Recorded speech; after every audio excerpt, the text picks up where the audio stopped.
स्वागत है। आप सभी को नमस्कार।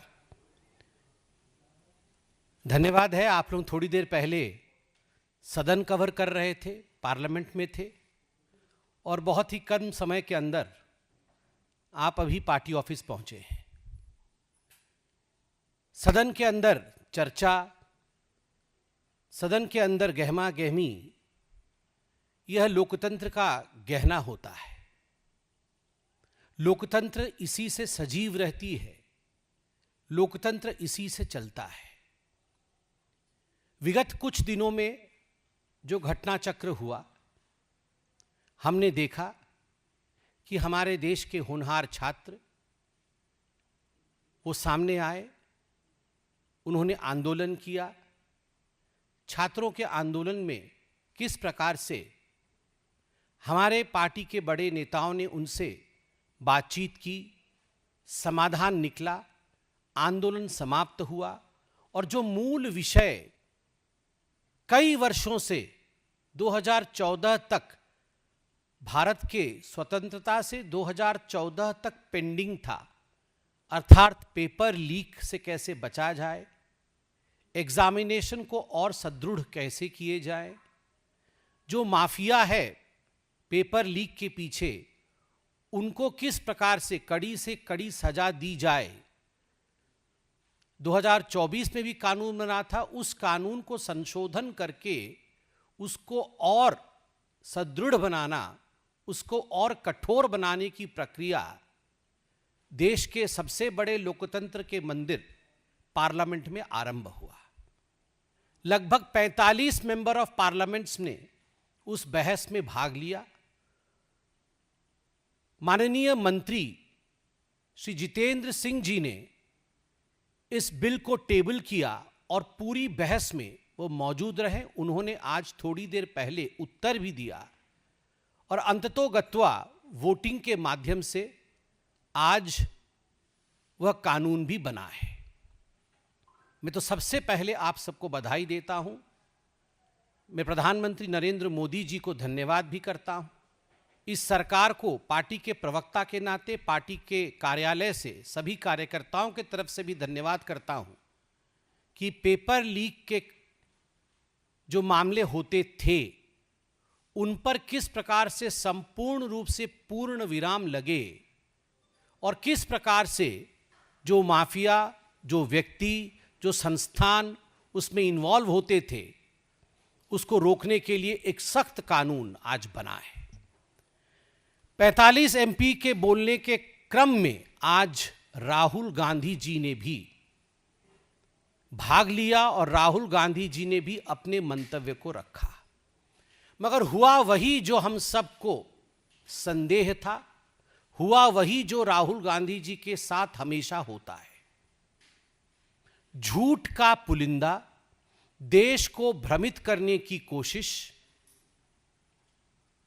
सदन के अंदर हंगामा खड़ा करने का प्रयास, क्योंकि आप झूठ, अमर्यादित शब्द, इन सब का प्रयोग करोगे तो सत्यापन के लिए आपको बोला जाएगा, अमर्यादित शब्द हटाए जाएंगे। तो आज वही हुआ है। राहुल गांधी जी के पास कोई तथ्य नहीं थे। राहुल गांधी जी के एक एक करके बिंदुवार, सिलसिलेवार तरीके से कहां कहां उन्होंने झूठ बोला और सत्य क्या है, मैं आपके समक्ष इस प्रेस वार्ता में रख रहा हूं। नंबर एक, और पूरे गंभीरता के साथ, यह प्रेस कॉन्फ्रेंस कोई साधारण प्रेस कॉन्फ्रेंस नहीं है। इस प्रेस कॉन्फ्रेंस में आज राहुल गांधी जी के उस तथ्य को, जो अतथ्य है और जो झूठ है, जिसको तथ्य के रूप में पेश करने की कोशिश पार्लियामेंट में की, कि स्टूडेंट्स के सदन मार्च, पार्लियामेंट मार्च के ऊपर गोली चलाई गई, इसका खंडन किया जाता है कड़े शब्दों में। आज राहुल गांधी ने कहा स्टूडेंट्स के ऊपर गोली चलाई गई। भारतीय जनता पार्टी स्पष्ट शब्दों में कहती है, आधिकारिक रूप से कहती है, सारे बातचीत के बाद कहती है कि गोली नहीं चलाई गई। राहुल गांधी जी ने झूठ बोला कि कि गोली चलाई गई। गोली नहीं चलाई गई। उन्होंने कहा कि गोली चलाने का जो फरमान था, जो ऑर्डर था, जो हुक्म था, वह देश के गृह मंत्री आदरणीय अमित शाह जी ने दिया। झूठ, क्योंकि गोली चली नहीं तो ऑर्डर कहां से आएगा। और एक बात मैं स्पष्ट कर दूं यहां पर, क्योंकि सभी को ये तथ्यात्मक बातें शायद मालूम ना हो, मगर जो अपने घरों में बैठकर भी प्रेस कॉन्फ्रेंस सुन रहे हैं वह भी इस तथ्य को जान लें कि जहां भी कहीं मार्च या प्रोटेस्ट होता है, वहां अगर आर्म्ड फोर्सेस या पुलिस होती है, वहां एक मजिस्ट्रेट होता है जो वहां तत्कालीन उस समय तत्क्षणात निर्णय लेता है, ऑन द स्पॉट निर्णय लेता है कि उस मौके पर लाठीचार्ज होना चाहिए या नहीं, कैसी परिस्थिति है, उस समय पर बल का प्रयोग होना चाहिए या नहीं। यह निर्णय देश के गृह मंत्री नहीं लेते हैं, वहीं मौजूद मजिस्ट्रेट लेते हैं। तो गोली चली नहीं, किसी ने गोली चलाने का हुक्म नहीं दिया और लोकल मजिस्ट्रेट मौजूद होते हैं। यह सब विषय नेता प्रतिपक्ष को मालूम होना चाहिए। और मैं नहीं कह रहा हूं कि मालूम नहीं होगा, उन्हें मालूम नहीं होगा भी। तो बीच बीच में मैं देख रहा था, प्रियंका जी आके उनके कान में कुछ बता रही थी, बाकी लोग उनके कान में कुछ बता रहे थे, अर्थात वो उनको सत्य से अवगत करा रहे होंगे। मगर फिर भी जागते हुए जो लोग सोना चाहते हैं उनको जगाया नहीं जा सकता है। राहुल गांधी जी भ्रम फैलाने के लिए गोली चलाने की बात कही, नंबर 1। नंबर 2, उन्होंने कहा कि देश के गृह मंत्री कहां हैं, क्यों नहीं मौजूद है। राहुल जी, आपकी तरह देश के गृह मंत्री मेरे नेता हैं, आपके भी नेता हैं, आपके भी देश के गृह मंत्री हैं। बड़े सम्मान भाव के साथ उन्हें हिंदुस्तान देखता है। देश के गृह मंत्री आपके तरह चोरी चोरी, Chupke Chupke, secretly foreign trips पे नहीं जाते हैं। मैं सीना ठोक के कहता हूं, देश का गृह मंत्री आदरणीय अमित शाह कार्यक्रम करते हैं, पब्लिकली पब्लिश्ड कार्यक्रम होते हैं। वो जहां जाते हैं, वो कहां होते हैं, वो क्या कर रहे होते हैं, किस कार्यक्रम में सम्मिलित होते हैं, ये पब्लिकली पब्लिश्ड होता है, सोशल मीडिया में जारी होती है, मीडिया जानती है। वो सदन में ही मौजूद थे। जिस समय राहुल गांधी बोल रहे थे वो सदन में ही मौजूद थे, मगर फिर भी राहुल गांधी ने कहा गृह मंत्री कहा गए। और यह बिल, जो बिल अनफेयर प्रैक्टिसेस का लाया गया था, प्रिवेंशन ऑफ अनफेयर प्रैक्टिस, इस प्रिवेंशन ऑफ अनफेयर प्रैक्टिस के बिल को जिस मंत्री जी ने, माननीय जितेंद्र सिंह जी ने ले किया था टेबल पे, जिस पे जवाब भी माननीय मंत्री जितेंद्र सिंह जी ने दिया, वो सदन के गृह में पूरी तरह से मौजूद थे। जिस समय राहुल गांधी जी कह रहे थे, उस समय भी जितेंद्र सिंह जी वहां मौजूद थे और लिख रहे थे राहुल जी क्या कह रहे हैं, ताकि वो जवाब दे सके। केवल सनसनी बनाने के लिए राहुल गांधी जी ने गृह मंत्री जी का नाम लिया। तीसरा विषय गंभीर है। इतने सारे आप पत्रकार बैठे हैं, मुझसे तो अधिक बहुत ध्यान से और बिंदुवार तरीके से आपने राहुल गांधी जी के भाषण को सुना होगा, क्योंकि आपको रिपोर्टिंग करनी होती है। वहाँ तो दिन भी था, हम कई बार अच्छे से भी नहीं सुन पाते हैं, मगर आप तो बड़े बहुत ध्यान से सुनते हैं। एक बात मुझे क्लियरली बताइए, राहुल गांधी जी ने आज क्या कहा? 3 कैटेगरी होती है। एक जगह उन्होंने कहा कि 3 कैटेगरी की स्टूडेंट्स होते हैं, एक जगह उन्होंने उसको जनरलाइज कर दिया कि पूरे देश में 3 कैटेगरी के लोग हैं, और एक जगह उन्होंने कहा कि उनको किसी छात्रा ने बताया है कि जंतर मंतर में 3 कैटेगरी के लोग थे। तो कुल मिलाकर के उनके कहने का तात्पर्य था कि या तो स्टूडेंट्स 3 कैटेगरी के होते हैं, या तो देश की जनता 3 कैटेगरी की होती है, या तो जो लोग जंतर मंतर में प्रदर्शन कर रहे थे वो लोग 3 कैटेगरी के थे। एक कैटेगरी है स्टूडेंट्स, दूसरा कैटेगरी है इडियट, और तीसरा कैटेगरी है अंधभक्त। मतलब अगर स्टूडेंट्स के हिसाब से वो बोल रहे थे, बाकी आप लोग समझदार हो, उनके क्लिप्स निकाल लो। मैंने उनके क्लिप्स पूरे देख के 5 मिनट लेट हुआ, विलंब हुआ प्रेस कॉन्फ्रेंस में, क्योंकि मैं क्लिप देख रहा था वो क्या बोल रहे थे। एक जगह उन्होंने स्टूडेंट्स की 3 कैटेगरी बताई है कि एक स्टूडेंट होता है जिसका दिल बड़ा होता है, जिसका दिमाग भी बड़ा होता है और वो सीखना चाहता है। दूसरा कैटेगरी ऑफ स्टूडेंट है वो इडियट होता है, वो एरोगेंट होता है, वो किसी की नहीं सुनता है। और तीसरा कैटेगरी होता है वो अंधभक्त होता है, जो इडियट को भगवान मानता है। मतलब देश के स्टूडेंट का अपमान, अगर स्टूडेंट का 3 कैटेगराइजेशन किया है तो ये देश के स्टूडेंट्स का अपमान है। हम स्पष्ट रूप से कहते हैं इस देश के सारे स्टूडेंट विद्यार्थी है, अर्थात विद्या की उपार्जना करना चाहते हैं। All the students in this country are patriots, none of the students in this country are idiots और अंधभक्ts।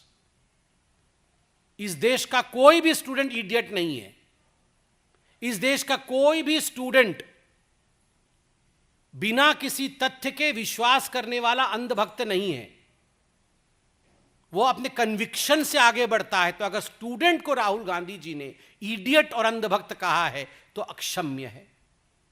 और अगर उन्होंने जंतर मंतर पे आए हुए लोगों को 3 कैटेगरी में विभक्त किया है, उनकी जो छात्रा से बातचीत हुई, उस बातचीत में छात्रा ने उन्हें कहा, एक जगह वो ये भी बता रहे हैं कि 3 कैटेगरी के लोग आए। एक कैटेगरी वहां स्टूडेंट्स के आए, समझ में आता है, जंतर मंतर में स्टूडेंट्स आए थे। दूसरी कैटेगरी जंतर मंतर में आई, वो इडियट्स आए। कौन है वो इडियट?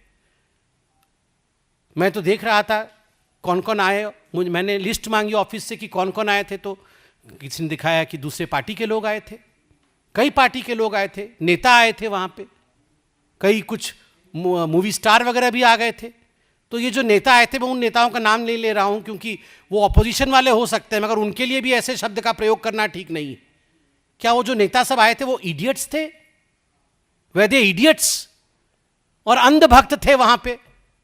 मतलब वहां जो गया था वो लोग या तो मतलब उनके नेतृत्व को, जो सीजेपी के नेतृत्व को मानते थे, वो सब अंधभक्त थे। उनका अपना कोई कॉन्शियसनेस नहीं था, उनका अपना कोई उनकी जिम्मेदारी नहीं थी, वो सब अंधभक्त थे। तो अगर जंतर मंतर के लोगों के लिए भी 3 कैटेगरी कहा गया है कि इडियट्स, स्टूडेंट्स और अंधभक्त, तो मुझे लगता है जंतर मंतर पे बैठे प्रदर्शनकारियों को भी ये चुभनी चाहिए। कल तो मीडिया वालों को, आप लोग भी वहां मौजूद थे, कल तो मीडिया वालों को उन्होंने पालतू कह दिया। और आप में से कुछ स्टूडेंट्स होंगे, मगर बाकी 2 कैटेगरी में आप आएंगे क्या? और आप मुझे ये बताइए, ये राहुल गांधी जी तो स्टूडेंट कतई नहीं है। अगर राहुल गांधी जी स्टूडेंट नहीं है तो वो क्या है? और मैं यहां स्पष्ट कर दूं, अगर देश के लोगों के लिए जनरलाइज करके 3 तरीके के लोग देश में रहते हैं, एक स्टूडेंट और एक इडियट और अंधभक्त, तो ये देश राहुल गांधी को क्षमा नहीं करने वाला है। यह देश के लोग इडियट नहीं है, देश के लोगों को पता है इडियट कौन है, मगर देश के लोग इडियट नहीं है और देश के लोग अंधभक्त नहीं है। देश के लोग भक्ति, आस्था के प्रति रखते हैं, देश के लोग उसी को चुनते हैं जो उनकी सेवा करता है। तो देश भी उन्हें क्षमा नहीं करेगा अगर उन्हें इडियट और अंधभक्त कहा जाए। और वैसे भी पार्लियामेंट के अंदर, सदन में, इडियट इज एन अनपार्लियामेंटरी वर्ड। मुझे लगता है पहली बार इडियट शब्द का प्रयोग इतनी बार हुआ है सदन के अंदर। राहुल गांधी जी खुद अपने आप को पहचानते हैं, राहुल गांधी जी खुद अपने आप को जानते हैं, मगर आज मैं कहना चाहूंगा राहुल गांधी जी सदन के मर्यादा को देखते हुए सदन के अंदर खुद अपने आप को भी इडियट नहीं कह सकते हैं। क्या राहुल गांधी जी खुद अपने आप को सदन के अंदर इडियट कह सकते हैं? नहीं अलाउ करेंगे हम। वो जानते हैं सच्चाई क्या है, देश भी जानती है, हम भी जानते हैं और आप भी जानते हैं, मगर फिर भी Rahul Gandhi can not call himself also an idiot with in the premises of the parliament, with in the house, because the house has a decorum. House की मर्यादा होती है, हाउस नियम से चलता है। बार बार किरण रिजिजू जी, कॉलन शकदर और रूल बुक दिखा रहे हैं कि इसमें अनपार्लियामेंट्री शब्द है, इडियट आप यूज नहीं कर सकते हैं, मगर बार बार वो उसको नकार रहे हैं और इडियट इडियट इडियट कह रहे हैं। पांचवा, राहुल गांधी जी ने कहा, मैंने बाहर देखा कि गृह मंत्री जी आ रहे थे, उनके काफिले में 30 गाड़ी थी। मैं आज चैलेंज करता हूं राहुल गांधी जी, आप चलिए हमारे साथ और गिनवाइए, गिनवाइए कहां अमित शाह जी की गाड़ी में, काफिले में 30 गाड़ियां थी। आपने कहा अमित शाह जी के काफिले में 30 गाड़ियां थी, उन्होंने देखा। जो व्यक्ति सदन के अंदर 5 मिनट टिक के बैठ नहीं सकता है, वो खड़े होकर गाड़ियां गिनेगा, आपको लग रहा है? 5 मिनट नहीं बैठ सकते राहुल गांधी, ऐसे हिलते डुलते पॉकेट में हाथ डाल के बाहर निकल जाते हैं, आते हैं फिर पॉकेट में हाथ डाल के बाहर निकल जाते हैं। वो गाड़ी गिन रहे थे और 30 गाड़ियां थी। मैं आप लोगों को बोलता हूं, आप गिनिए और बताइए। 30 गाड़ी तो शायद प्रधानमंत्री जी के काफिले में भी नहीं। और इन्होंने आज पार्लियामेंट में कहा कि अमित शाह जी के काफिले में 30 गाड़ी थी, झूठ। और उसके बाद उन्होंने एक्शन करते हुए, विथ एक्शन ही depicted that I saw the home minister of India Amit Shah ji inside the car, inside his car, trembling. और इस प्रकार से एक्शन किया कि मैंने देखा गाड़ी के अंदर इस प्रकार अमित शाह जी थरथरा रहे थे, कांप रहे थे। राहुल जी, अमित शाह जी वह शख्स हैं जिनको देखने के बाद नक्सली थरथराते हैं।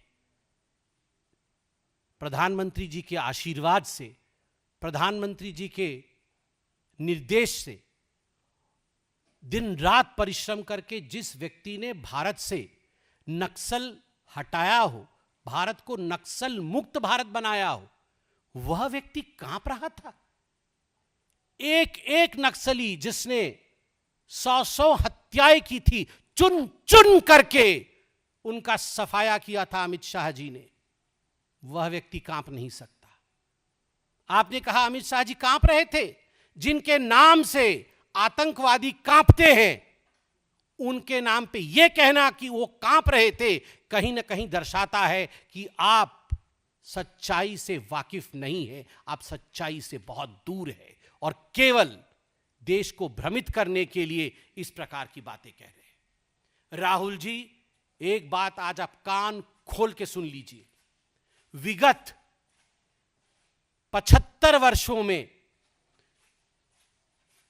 जब से भारत आजाद हुआ, बीच में हमारी सरकार भी रही, उस कालखंड को अगर छोड़ दिया जाए, जितने कालखंड में कांग्रेस की और कांग्रेस समर्थित सरकार केंद्र में रही, जेन जी के बारे में चिंता नहीं हुई, जेन जी के बारे में चिंता हुई। जेन जी मतलब जनरेशन गांधी। किस प्रकार से गांधी डायनास्टी की जनरेशन को आगे बढ़ाया जाए, केवल उसी की चिंता हुई, कोई जेन जी की चिंता नहीं हुई। आंध्र प्रदेश, तेलंगाना में जब आंदोलन चले थे, कितने सैकड़ों छात्रों को आपने गोली से उड़ा दिया था, गोली करके मार दिया था। जम्मू कश्मीर में किस प्रकार से आप गोली चलाते थे, किस प्रकार से बाकीरा असम में, असम स्टूडेंट यूनियन के ऊपर किस प्रकार से आपने गोली चलाई थी और 800 से अधिक स्टूडेंट्स की बर्बरता पूर्वक हत्या की थी। तो उस समय जेन जी, केवल जनरेशन ऑफ गांधी कैसे प्रधानमंत्री बनते रहे उसकी चिंता होती थी। अब जेन जी के बारे में चिंता होती है, देश के भविष्य के बारे में चिंता होती है। आज तो बहुत मुझे बड़ा आश्चर्य लग रहा था, मैं बैठा था सामने, मेरा माइक बंद कर दिया, मेरा माइक बंद कर दिया, मेरा माइक बंद कर दिया। अरे लाल बत्ती जल रही है, माइक कहां से बंद कर दिया भाई? लाल बत्ती जल रही थी। लाल बत्ती का जलने का अर्थ होता है कि माइक ऑन है। माइक बंद कर, माइक बंद कर, माइक बंद कर, मेरा माइक बंद कर दिया। अरे कैसे माइक बंद कर दिया भाई तुम्हारा? देखो तो सही। और उसके बाद खुद ही बंद करके बोल रहा है मेरा माइक बंद हो गया, मेरा माइक बंद हो गया। जेब में हमेशा, वो जेब में हमेशा क्यों हाथ डाले रखते हैं पता है आपको? दोनों जेब में विक्टिम कार्ड रखा हुआ है। विक्टिम कार्ड निकालेंगे तुरंत, देखो माइक बंद कर दिया, बोलने नहीं दिया, माइक बंद कर दिया। अरे पूरी दुनिया, आप वो क्लिप चलाना आज, पूरी दुनिया देख रही है माइक ऑन है, बिना आदत नहीं है नीचे देखने की ना, ऐसे देखते हैं ऊपर। वो फोटो भी किसी ने ठीक ट्वीट किया था, कहीं विदेश गए थे ऊपर देखते हुए, ऊपर ही देखते रहते हैं, नीचे देख ही नहीं रही, लाल बत्ती जल रही है। ये लाल बत्ती देखने के लिए यहां भी बत्ती जलनी चाहिए। जब यहां की बत्ती नहीं जलती है तो यहां की बत्ती दिखती नहीं, तो दिखी नहीं उनको, माइक बंद कर दिया, माइक बंद कर दिया। एक बहुत गंभीर विषय है, इसको मैं बहुत संजीदगी के साथ आपके सामने रखना चाहता हूं और मैं आशा करता हूं इसको तमाम मीडिया चैनल संजीदगी के साथ आगे बढ़ाएं। बहुत सारे वक्ताओं ने, खास करके कांग्रेस पार्टी के नेताओं ने आज और कल अपने भाषण में कहा कि जो आर्म्ड फोर्सेस थी उन्होंने लड़कियों के कपड़े फाड़े। ये नहीं है, असत्य है। ये आर्म्ड फोर्सेस है, सीएपीएफ है, ये हमारी देश की सीमाओं की सुरक्षा करती है। ये मां भारती के आंचल को बचाती है। आज सीएपीएफ है इसलिए मां भारती का आंचल सुरक्षित है, वरना मां भारती के आंचल को फाड़ने के लिए तो हमारे पड़ोसी पाकिस्तान और न जाने कितने देशद्रोही ताकतें लगी हुई है। मगर सलाम है इन आर्म्ड फोर्सेस को कि उन्होंने मां भारती पर आंच नहीं आने दी। और आज जब सदन में खड़े होकर इसी आर्म्ड फोर्सेस पे आप कहते हैं कि इन्होंने लड़कियों के कपड़े फाड़े, और जिस प्रकार के उन्होंने एक्शन करके दिखाया, कपड़े फाड़े, ये दिल को बहुत सदमा देता है। मैं सबसे हाथ जोड़ के निवेदन करता हूं कि इस प्रकार के नरेटिव को, जिससे कि हमारे देश के आर्म्ड फोर्सेस के मनोबल में गिरावट आती हो। मुझे याद है कांग्रेस पार्टी के कुछ बड़े बड़े नेताओं ने, जो अभी कांग्रेस में हैं, कांग्रेस में पहले नहीं थे, बाद में कांग्रेस ने उन्हें लिया, उन्होंने बयान दिया था कि जम्मू कश्मीर और नॉर्थ ईस्ट में आर्म्ड फोर्सेस के लोग महिलाओं का रेप करते हैं। नहीं करते हैं। और इस प्रकार से सदन में कहना कि वो लड़कियों के कपड़े फाड़ रहे थे, ये एक बहुत खराब विषय है। इसको आप लोग प्लीज ठीक से दिखाइए ताकि आर्म्ड फोर्सेस के लिए, उनके मोराल के लिए सही हो। कुछ लोगों ने भाषण में कहा कि बांग्लादेश और नेपाल वाली स्थिति बनने वाली थी हिंदुस्तान में। यही चाहते हैं राहुल गांधी और कांग्रेस पार्टी। वो जानते हैं कि उन्हें सत्ता वोट से नहीं मिलने वाली है।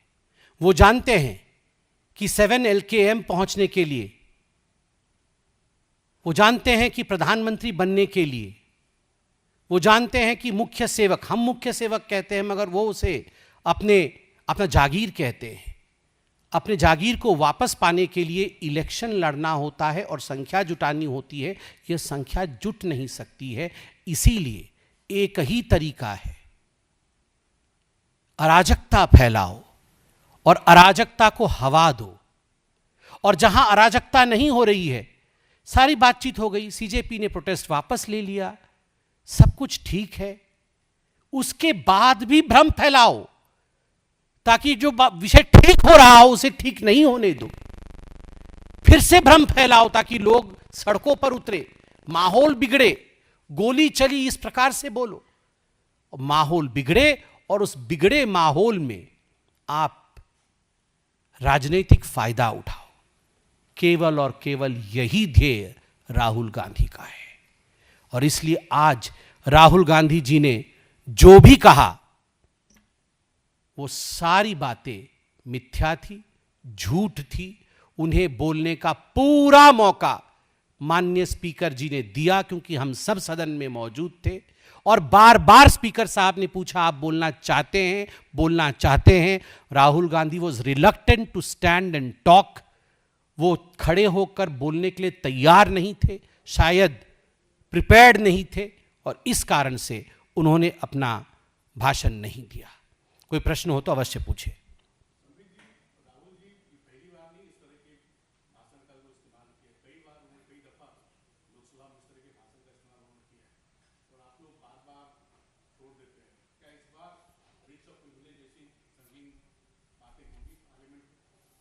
देखिए, जहाँ तक ब्रीच ऑफ प्रिविलेज इत्यादि का विषय है, यह पार्टी के प्रवक्ता के नाते इसका निर्णय नहीं लिया जाता है।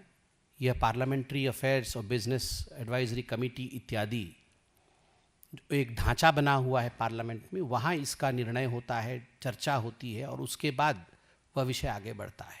तो मुझे लगता है अभी मैं उस स्थिति में नहीं हूँ कि भविष्य में क्या किया जाएगा या कल क्या किया जाएगा, क्या रणनीति रहेगी, उस पर कोई टिप्पणी कर सकूं, क्योंकि मेरा मैंडेट उसका नहीं है।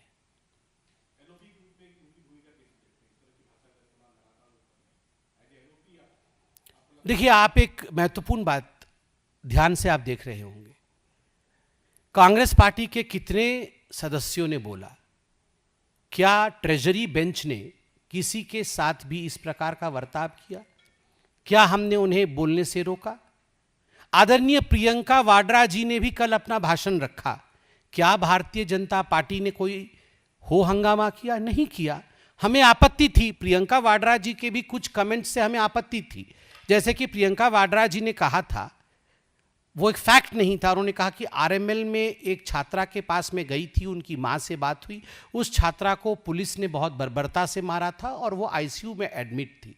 हमने बाद में आके क्लैरिफिकेशन दिया कि यह किसी के साथ भी अगर आईसीयू में एडमिट है, संवेदनशीलता होनी चाहिए, हमारी भी है, हम भी मिलने गए थे, मगर आपके फैक्ट्स गलत थे। वो पुलिस ब्रुटैलिटी की शिकार नहीं हुई थी, वो एक स्टैम्पीड लाइक सिचुएशन में वो विषय हुआ था और वो आईसीयू में गई थी, हम भी उसके साथ खड़े हैं। तो हमने उनको वहाँ ठीक किया। उन्होंने कहा पालतू मीडिया, तो हमने वहाँ कुछ नहीं कहा, बाहर आके हमने पार्लियामेंट के बाहर कहा कि मीडिया को पालतू कहना और जानवरों से कंपेयर करना ये ठीक नहीं होता है। बाहर कहा हमने वहाँ पर किसी प्रकार से शोर हल्ला गुल्ला नहीं मचाया, क्योंकि एक बोलने का तरीका, सलीका, यह सब होता है। तो अगर हम प्रियंका जी को बोलने दे रहे हैं, वहाँ हम वहाँ किसी प्रकार की कानून को देखते हुए, जो कानून से, जो नियम से सदन चलता है उसको देखते हुए वहाँ कोई हम गतिरोध नहीं कर रहे हैं, तो राहुल जी को गतिरोध क्यों करेंगे? राहुल गांधी जी जिस प्रकार की इडियट कोई कहेगा तो क्या किया जाए, आप बताइए। अगर देश की जनता को, देश के स्टूडेंट को, और वैसे भी अलाउड ही नहीं है इडियट कहना पार्लियामेंट के अंदर, बार बार इडियट कह रहे हैं, और जब वो जान भी गए कि इडियट नहीं कहना चाहिए तब भी कह रहे हैं नाउ आई विल नॉट से इडियट, तो उसको क्या कहा जाए?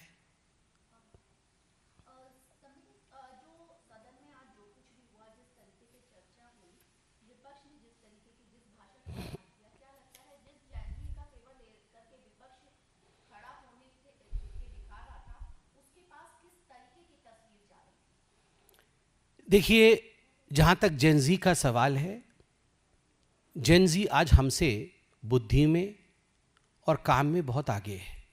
यह एक मोबाइल फ़ोन, 36,000 तरह की इसमें काम अभी एक जेनजी के हाथ में पकड़ा दीजिए, वो आपको और मुझे समझा देगा जो हमें नहीं आती। हम बहुत ऐप्स, एआई इत्यादि के विषय में नहीं जानते, वो जानते हैं। They are the intelligent people, they are the intelligent future of India.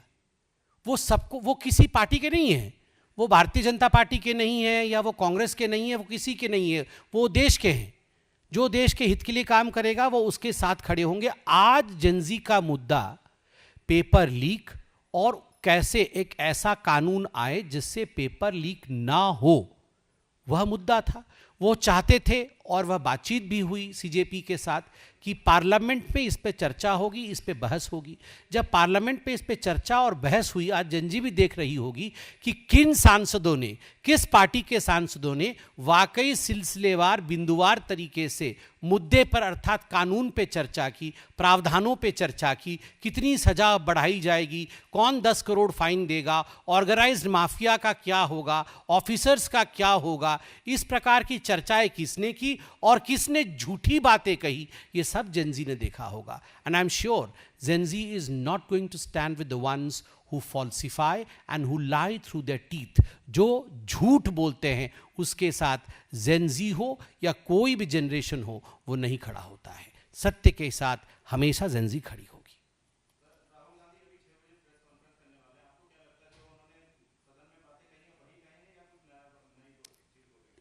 आपको क्या लगता है राहुल गांधी जो 6 बजे प्रेस कॉन्फ्रेंस करने वाले हैं वो क्या करेंगे? वो यही बोलेंगे कि 3 तरह के लोग होते हैं, एक स्टूडेंट होता है, एक इडियट होता है, एक अंधभक्त होता है, और गोली चली और किसने गोली चलाया, वही सब बोलेंगे। कुछ और सब लोग कांप रहे थे, ये हो। देखिए, कुल मिलाकर के आज 3 प्रकार के लोग होते हैं, यही सबब है, स्टूडेंट, इडियट और अंधभक्त। तो आज आप लोग 6 बजे फिर से बोर होने के लिए तैयार हो जाइए, फिर से आपको यही सब सुनने को मिलने वाला है। मगर आप लोग भी सवाल करिएगा कि तो आप किस कैटेगरी के हैं, जरा हम भी सुने कि वो किस कैटेगरी के हैं तीनों में से। शायद अभी बता दियो उनको लोगों ने कि एक 4th कैटेगरी भी जोड़ो, न्यूट्रल करके, जिस पे आप लोग सब पूछो। धन्यवाद।